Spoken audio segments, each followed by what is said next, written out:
All right, what's going on, everybody, and welcome to another episode. And in today's video, I'm actually going to be doing a testing for the Bellroy mini sling bag, and this video is for Alireza Seyf. And I apologize if I messed up your name tremendously, but leaving that comment really inspired me to make this video. And again, I thought that was a great point that you made. I am testing this bag out for you and others as well. So before we get started with the testing, I want to show you what I have on the inside of the bag just for the testing of this video. So in the front, I just have a mini LED light. More to come on this, so stay tuned for that. In the back, I have my A6400 camera body. Now, I wasn't able to fit the lens in here, and I know that might not quite make sense to some of you, but just for testing, I only have these two items in here and the mini LED light acting as maybe like a smaller lens, because the 18 to 135 millimeter lens that I have does not fit in this bag.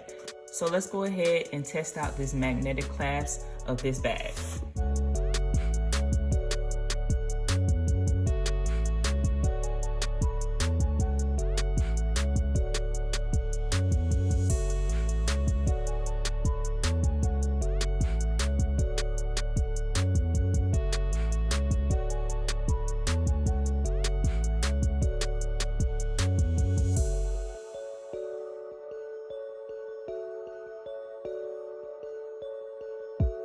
Okay, so in that testing, I did my absolute best to pull with a lot of force without breaking my back to get this bag to come off, and it did not, as you can see that.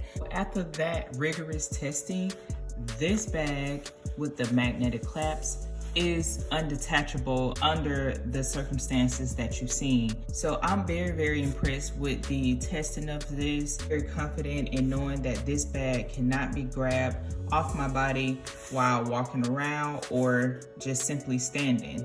So there you have it. Hopefully all your concerns have been satisfied, and you shouldn't have any worries when purchasing this bag if you decide to go with it. All right, so other than that, you guys, let me know if this was very helpful by giving this video a thumbs up. And you can also leave a comment and letting me know that, you know, that really helped you in deciding whether you wanted to purchase this bag. If you haven't already, please make sure you subscribe to this channel. I'm really looking forward to growing my channel and sharing the ideas and different content that everyone can appreciate, including myself. And also, don't forget to share this video if you find this video very helpful for others. So I hope to see you in the next video.